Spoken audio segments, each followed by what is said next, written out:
Junior science teacher job की preparation हो या ग्रेजुएशन की प्रिपरेशन हो या नर्सिंग की प्रिपरेशन हो, सबके लिए कॉमन चीज इससे सवाल आते ही आते हैं जो आपको तैयारी करनी है। वो ये है कि ब्रांचेस ऑफ बायोलॉजी, ठीक है, इसमें से एक दो एमसीक्यू जरूर आते हैं, तो आपको उसकी अच्छे से तैयारी करनी चाहिए। देखो, जेएसटी की तैयारी इस चैनल के अंदर मैं करवा रहा हूं, हर शॉर्ट मेरा होता है वो भी जेएसटी की तैयारी का, हर वीडियो जो होती है वो भी जेएसटी की तैयारी के लिए। मैं आपके लिए जो है हर बार हर रोज जो है कुछ ना कुछ जो है इंफॉर्मेशन देता रहता हूं, ताकि आप इंगेज रहें, कुछ ना कुछ पढ़ते रहें। जैसे ही टेस्ट आए तो आपका जो है 70 to 80% ऑलरेडी जो है आपकी करीब, जैसे टेस्ट आए तो आपकी तैयारी ऑलरेडी हो, आप जब टेस्ट पे बैठे तो आपकी जो है 70 to 80% प्रिपरेशन और अच्छी टेस्ट हो जाए, इसकी वजह से कि यहाँ से आपने तैयारी की है। तो चले देखते हैं कि ये बायोलॉजी की ब्रांचेस क्या है, ठीक है, कौन सी तकरीबन जो है सबको आती है, लेकिन उसमें कुछ टेक्निकल चीजें हैं, जिस तरह से सवाल बनते हैं वो मैं बताऊंगा कि किस तरह से सवाल आते हैं। चलो बेसिक से स्टार्ट करते हैं, जो लोग जिनकी ऑलरेडी स्टडी नहीं की हुई है तो उनके लिए भी इजी हो जाए। First of all, branches of biology हम पढ़ रहे हैं, ठीक है। बायोलॉजी पहले कहते किससे हैं? बायोलॉजी एक साइंस की जो है ब्रांच है खुद, जिसमें हम स्टडी करते हैं लिविंग ऑर्गेनिजम्स को, ठीक है। लिविंग ऑर्गेनिजम्स क्या होते हैं? जिनके 7 प्रॉपर्टीज होती हैं, मूवमेंट होती है, रिप्रोडक्शन होती है, ग्रोथ कर सकता है, न्यूट्रिशन ले सकता है, होम्योस्टेसिस कर सकता है, खराब मादों को बाहर निकाल सकता है, एक्सक्रीशन कर सकता है। तो इस तरह से ये सारी प्रॉपर्टीज सिर्फ लिविंग ऑर्गेनिज्म की होती है, ये ऑलरेडी डिस्कस कर लिया है। तो बायोलॉजी जो है उसको कहते हैं लिविंग ऑर्गेनिज्म की स्टडी को। तो इसकी स्टडी करना बहुत डिफिकल्ट हो जाएगा जब एक ही बंदा सब चीजें स्टडी करेगा। किसी बंदे की जो है अंदर वाली स्ट्रक्चर, अंदर फंक्शन, अंदर जो है किडनी के बारे में, हर चीज के बारे में, तो डिफिकल्ट। तो साइंटिस्ट ने इसको डिवाइड किया है डिफरेंट ब्रांचेस में। वो कौन सी ब्रांचेस हैं? वो है मेन 3 डिवीजन है, ठीक है।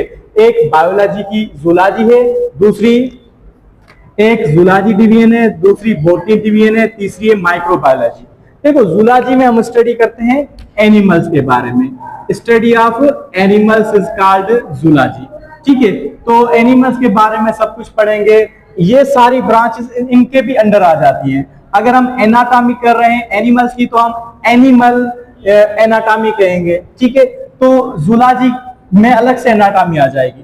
तो ये सब इसके अंडर में है, इन तीनों के। ये बड़ी डिवीजन से और ये ब्रांच से इनमें फर्क है, ठीक है। ये सारी जो है इन पे अप्लाई करेंगे, इन पे अप्लाई करेंगे, लेकिन इन पे कोई चीज अप्लाई नहीं करेगी, ठीक है। सो animals is the study of animals is called zoology. दूसरा है स्टडी ऑफ प्लांट्स, प्लांट्स की स्टडी को हम कहेंगे बॉटनी। माइक्रोबायोलॉजी हम स्टडी करेंगे माइक्रोस्कोपिक ऑर्गेनिजम्स के बारे में। अब माइक्रोस्कोपिक ऑर्गेनिजम्स कौन से होते हैं? वो ऑर्गेनिजम्स जो हम माइक्रोस्कोप के जरिए देखें, लाजमी नहीं है कि वो यूनिसेलुलर हो। देखो, लिविंग ऑर्गेनिज्म के 2 टाइप्स होते हैं, एक यूनिसेलुलर, दूसरे होते हैं मल्टीसेलुलर। यूनि मतलब एक सेल का बना हुआ, ठीक है, जस्ट एक सिंगल सेल का बना होगा तो यूनिसेलुलर कहलाएगा, यूनिसेल्यूलर। अगर एक से ज्यादा सेल्स का बना हुआ है तो उसको कहेंगे मल्टी सेलुलर। जैसे कि हम हैं, फंजाई भी कुछ है, एल्जी वगैरह सब कुछ। तो यूनिसेलुलर मल्टीसेलुलर में ये फर्क होता है। तो माइक्रोस्कोपिक ऑर्गेनिजम्स के अंदर कुछ यूनिसेलुलर भी आ जाते हैं, जैसे कि बैक्टीरिया, साइनोबैक्टीरिया वगैरह, ठीक है। और मल्टीसेलुलर भी आ जाते हैं। यूनिसेलुलर एक फंजाई है, यीस्ट, ठीक है, दूसरे फंजाई भी आ सकती है, एल्जाई भी आ सकती है, ये सब। अब फंजाई एल्जी क्या है? फंजाई हेटेरोट्रॉफिक ऑर्गेनिज्म, मशरूम इससे बिलोंग करता है, ठीक है। एल्जी जो है जहां पानी ठहरा होता है वहां पे ग्रीन स्ट्रक्चर हो जाती है, तो उसको हम कहते हैं एल्जी कहते हैं, ठीक है। तो इसके अंदर हम पढ़ते हैं माइक्रोबायोलॉजी के अंदर जो माइक्रोस्कोपिक ऑर्गेनिजम्स के बारे में, यूनिसेलुलर भी हो सकते हैं, मल्टीसेलुलर भी हो सकते हैं। अब जो है हम पढ़ेंगे एनाटॉमी। ये 3 डिवीजन हो गए, जूलॉजी, बॉटनी एंड माइक्रोबायोलॉजी। अब हम पढ़ेंगे, अच्छा इसके हम फादर भी बात डिस्कस करते हैं कि what are the fathers of this field. Zoology का फादर जो है, पहले तो बायोलॉजी का फादर कौन सा है? बायोलॉजी का फादर है अरिस्टोटल, ठीक है, अरिस्टोटल, ठीक है। जूलॉजी का फादर कौन है? वो भी अरिस्टोटल है। अच्छा, इनके जो है शुरू वाले जो ये फादर्स हैं, अब इनके जो न्यू रिसेंट बायोलॉजी जो मॉडर्न, एक होती है क्लासिक ब्रांच होती है कोई भी सब्जेक्ट, फिर जो उसके अंदर जो जिद्दत आती है उस हिसाब से उसका फादर दूसरा होता है। तो फादर ऑफ जो है क्लासिक बायोलॉजी या फर्स्ट बायोलॉजी जिसने की थी तो वो अरिस्टोटल है उसका फादर, जिसने स्टडी की लिविंग ऑर्गेनिज्म की करना। तो जूलॉजी का फादर भी यही है। क्यों? क्योंकि ये जो साइंटिस्ट था इसने फर्स्ट लिविंग ऑर्गेनिज्म की स्टडी की थी, तभी ये बायोलॉजिस्ट बन गया।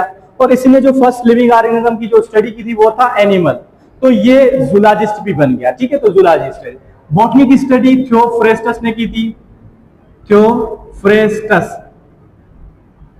ठीक है, माइक्रोबायोलॉजी की स्टडी जो इसको फादर कहा जाता है, एंथनी वैन लीवनहुक को कहा जाता है, एंथनी वैन लीवनहुक, इस तरह से। अच्छा, अब एनाटॉमी क्या है? एनाटॉमी में हम पढ़ते हैं internal structure of body parts. हमने एक किडनी ली है, किडनी के अंदर हम देख रहे हैं कि अंदर क्या क्या चीजें, ठीक है, अंदर किडनी के क्या चीज है, अंदर देखते हैं कि बाहर से कोर्टेक्स है, अंदर जो है मेडुला ऐसा होता है, उसके अंदर नेफ्रॉन्स होते हैं। ये सारा जो हम स्टडी कर रहे हैं ये एनाटॉमी कहलाएगी। मॉर्फोलॉजी क्या कहलाएगी? External structure of body parts. External structure, अगर हम एक्सटर्नल स्ट्रक्चर की बात करें तो वो हो जाएगा मॉर्फोलॉजी, बाहर वाली स्टडी को। ठीक है, जैसे कि जस्ट स्किन के बारे में पढ़ रहे हैं, ठीक है, किडनी की बाहर की स्ट्रक्चर पढ़ रहे हैं, किसी भी चीज की, तो मॉर्फोलॉजी कहलाएगी। हिस्टोलॉजी में हम पढ़ते हैं टिश्यूज के बारे में, स्टडी ऑफ टिश्यू। अब टिश्यू क्या कहते हैं, किसे कहते हैं? A group of similar cells, एक जैसे सेल्स मिलेंगे आपस में, सेल्स व्हिच परफॉर्म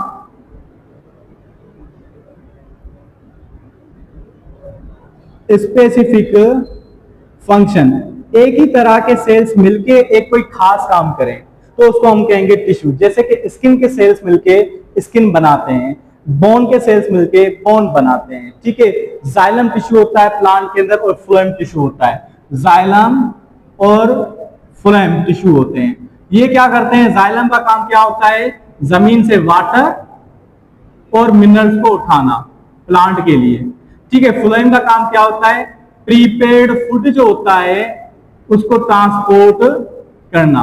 फूड जो ट्रांसपोर्ट करता है, लीफ के अंदर खाना बनता है उससे ट्रांसपोर्ट करता है और जमा करता है रूट्स के अंदर और फ्रूट्स के अंदर। कभी कभी प्लांट को खुद को जरूरत होती है तो रूट से भी बाहर निकालता है और वहां पे बेचता है। ठीक है, तो हिस्टोलॉजी तीसरी ब्रांच है, हम पढ़ रहे हैं कि एम्ब्रियोलॉजी। एम्ब्रियोलॉजी में हम स्टडी करते हैं स्टडी ऑफ एम्ब्रियो। अब एम्ब्रियो क्या होता है? Embryo is developing organism.